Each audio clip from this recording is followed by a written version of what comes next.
Hello and welcome to another Sentai Seiya video review. Today we're going to be checking out the Kyoryujin from Zyuden Sentai Kyoryuger.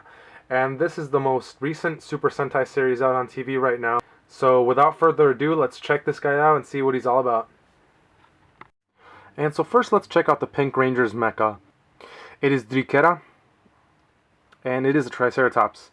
Obviously, as you can see, it's got horns on the front. It's got a couple horns underneath too. And it's got the little crest that the Triceratops are known for. So it's a fairly simple figure. It's very flat on the sides, really all around pretty flat. It does have a cool spiked tail on the back, and it's actually another drill. And other than that, though, very flat figure. Definitely could have used some more depth to this to make it a little bit cooler. This is how it looks in the series, so it's not a fault in the toy making design. It's basically the way it was done for the show. It does come with a cool battery. So in this set, each one of the mechas come with their own batteries. And this side pretty much represents the dormant battery with the blue background and the silhouette of the dinosaur. And then when you press the top, that's supposed to activate the battery, and you see the actual picture of the pink Triceratops and the sparkly background. So that's kind of a gimmick of the toy, is that you can flip back and forth between the two panels on a battery. This really does not affect how it interacts with any of the toys or the electronics. It's just a gimmick, like I mentioned. Something else for the kids to play with. So let's see what it does with Drikera. They all interact with their own mechas in some sort of way. So first, you open up the mouth, insert the battery,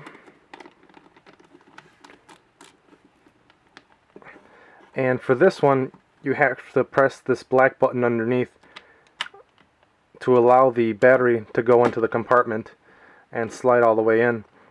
And for Drikera, you get a little action when you press it.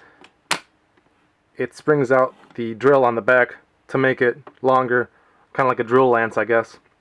And so that's the way in which the battery interacts with this mecha. Let's just put the head back in, and there we go. So that is the Drikera toy. Very basic, like I said, very flat features. Looks a little goofy. Not my favorite from this set. So up next we're going to check out Stegochi. It's a Stegosaurus, as you can tell. It's got the spikes on top as a Stegosaurus would.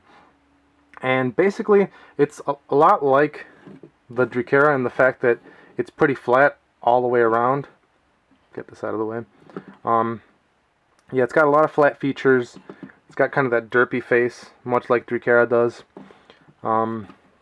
So very similar in design, actually. So now if you look at them face to face, you can see that they share a lot of the same body. They are a little bit different. Like the tops are different because Drikera has the little lever on the top that has the horns attached, and obviously the face molds and the tails and stuff are different. So I was a little bit disappointed on this part. It seems like they kind of cheaped out on these two figures by reusing a lot of the same design. So anyways, enough about the similarities between Drikera and Stegochi, and let's see what the battery does for Stegochi. Let's open up his mouth,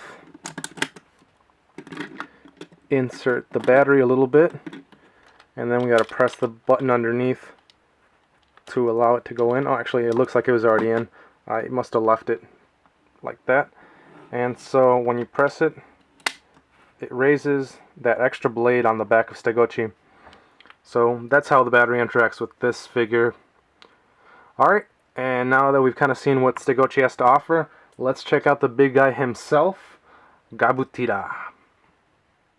Alright, now let's check out my favorite part of the Kyoryujin set, which is Gabutira.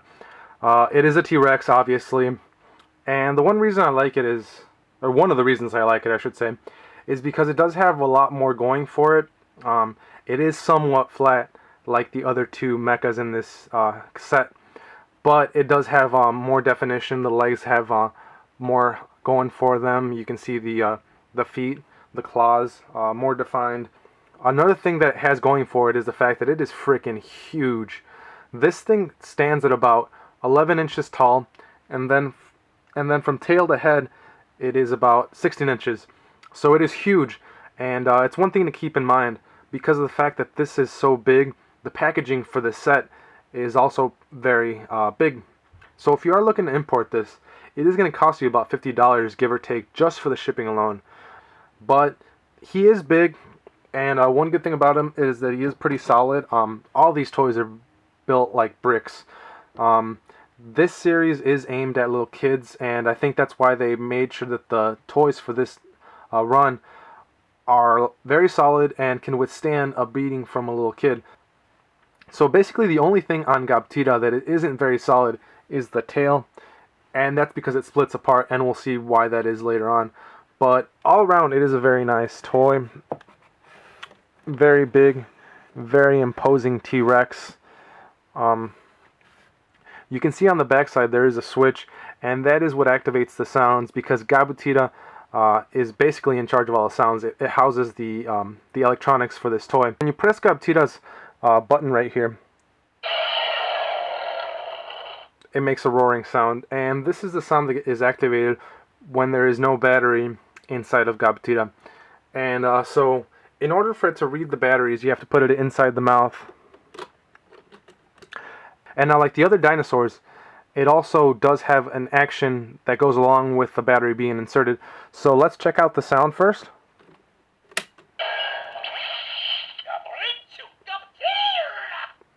And it read Gabtida's battery, and it made the appropriate noise. When you put a battery in, you can press the mouth down, and it raises those feathers or spikes or whatever you want to call them on the T-Rex's head. So Gabtida definitely gets a little bit more action when it comes to the batteries.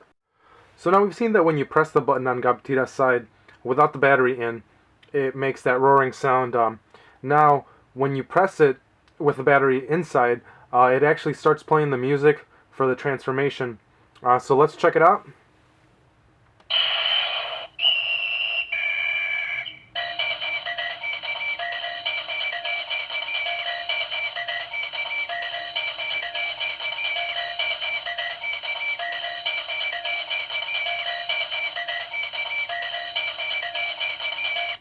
So there you go, that's what it sounds like when the Kyoryujin is about to transform. It's the beginning jingle. We got that samba, the upbeat samba music playing. And that doesn't last very long. Let's check out the transformation. You guys are either going to have to imagine that jingle playing throughout the whole thing, or maybe I'll add it in later in post-editing. So let's see how this thing transforms, and we'll check out the jingle that it plays after the other two mechas are attached to it.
Okay, so now that we have the individual mechas ready to form the Kyoryujin, we can also elicit the second set of samba music that this toy makes, and it coincides with the second part of the song that the Kyoryujin plays in the show. So to do that, we're going to need the batteries from Stegochi and Drikera taken out of their individual mechas, and then we're going to insert them into Gabtida. So first we're going to take out Gabtida's battery out of his mouth, and then we're going to put in Stegochi's.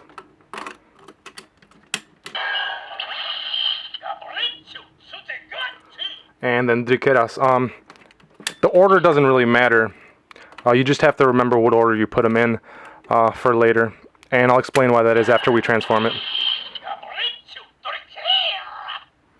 And finally, we're going to put the original battery back in.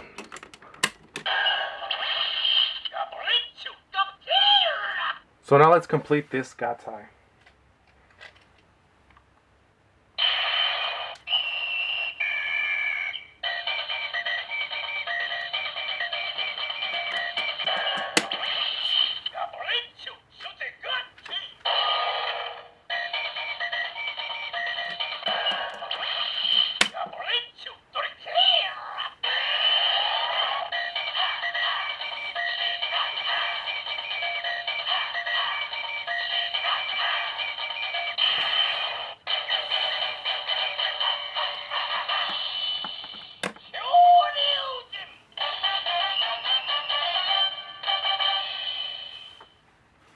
So there you have it, the Kyoryujin, the little transformation sequence with the samba music, very upbeat. Pretty fun to mess around with. Now I do want to mention that when you put the two dinosaurs on the arms, you have to make sure that the batteries are actually sticking out all the way. They shouldn't be secured into the compartment at all, because the batteries have to hit buttons that are inside of the shoulder connection points, and they will not touch unless the batteries are sticking all the way out of the compartment. Inside the compartment, like I said, there is just two buttons. There is no reader like Gabtira has in his mouth. So really, you could stick your finger in there, you could put the wrong battery in, because really it doesn't read batteries through the connection points on the shoulders.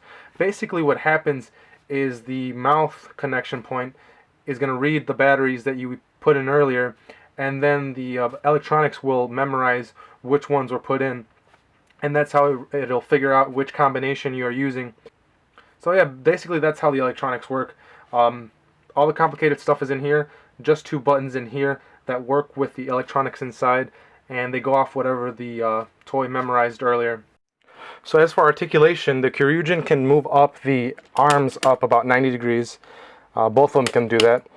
And that's pretty much standard fare for the Super Sentai toys. It is neat when you get an elbow joint here and there, but that is not the case this time around. I did want to mention on Dukera's arm, it does have drills, but they don't move.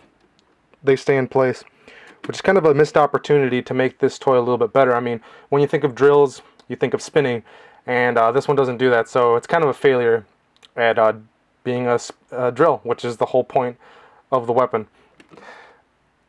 As for the legs, you can move them outwards a little bit, thanks to a ratchet joint at the hip, and then there's another ratchet joint at the hip that lets you move the leg back and forward.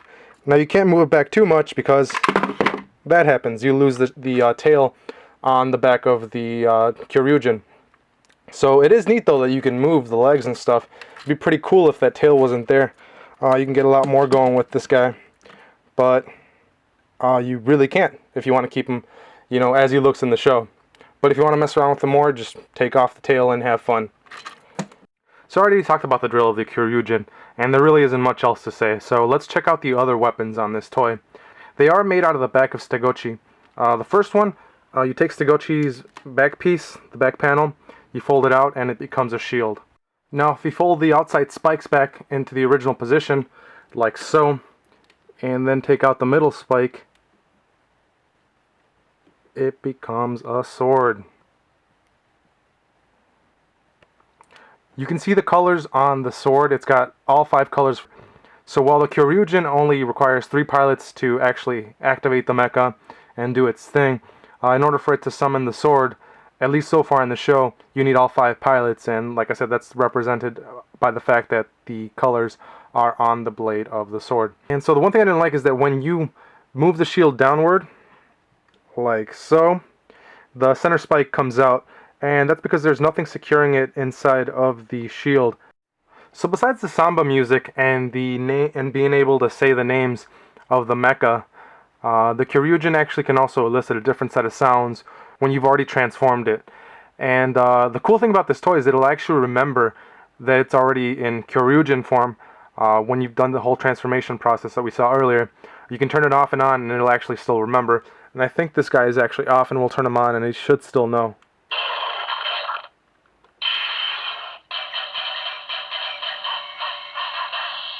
See, we didn't have to go. So we didn't have to go back through that whole process of inserting the batteries and then putting the arms back on. Now that it knows it's in Kyoryujin form, let's check out what the batteries do when you insert them. Start with Gabtira.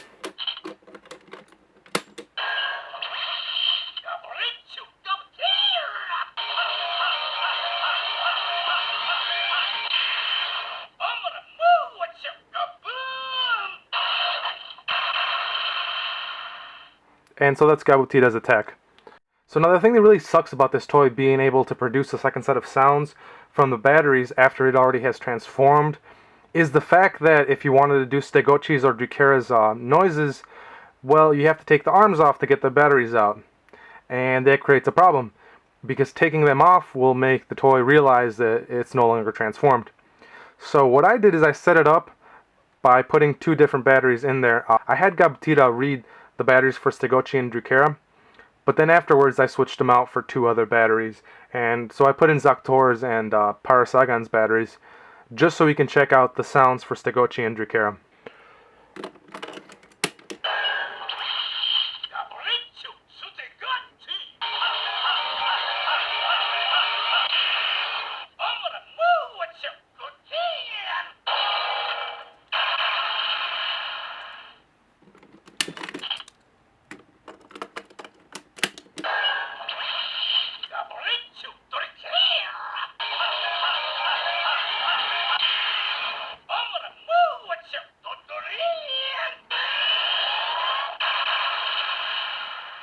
So there you have it, all three sounds for the mechas that come in this set. Like I said, kind of dumb on the part of Bandai to make you have to take it apart and then put it back together just so you can get those extra sounds. And even then you have to dummy the batteries in there with a different set of batteries. I guess though, if you already own a whole bunch of other batteries, it wouldn't be that bad of a deal. But if you only bought this set as it is, it would pretty much be impossible to get the other sounds unless you want to stick your fingers in the compartments that read the batteries for Stegochi and Drukera, and then have a buddy maybe come over and do the other battery in the mouth. So kind of complicated, kind of dumb, a long process. I'm not a big fan of the whole having to put the batteries in and then taking them out, and this whole involved process just to elicit the noises out of this toy. I would have been happier if they would have been able to find a way to streamline this process and make it easier. I can't imagine kids are going to have a good time with this, but who knows? I mean, maybe they enjoy that repetitive, taking the batteries out, putting it back in. So all around, this toy is very solid, built like a brick. I think I mentioned earlier that most of the parts on this are very well built and could take a beating from a kid. Design aesthetics, the colors kind of don't go together. I think mostly the pink on this is kind of the culprit. It really stands out, but I think once you've played with the toy enough and you get kind of used to it, basically, you don't notice the pink as much. The yellow does kind of tie everything together. I mean, it's a cool looking dinosaur-based robot.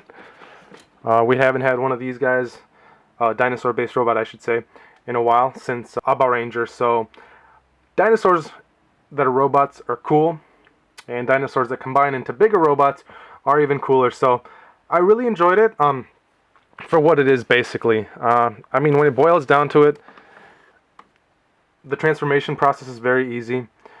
There's not a lot of sounds to this, and the process that you have to go through to get all those sounds is a little more elaborate than I would like. So for the most part, a very simple toy. I'm not disappointed in it. I liked it because I like the show, but I would have liked a little bit more from this design and the toy overall. So stay tuned. I will be reviewing the rest of this line. Next time around, we are going to check out this guy. So thank you guys for joining me for the Kyoryujin review. As always, don't forget, we have a written review of this toy up on CollectionDX. I'll see you guys around.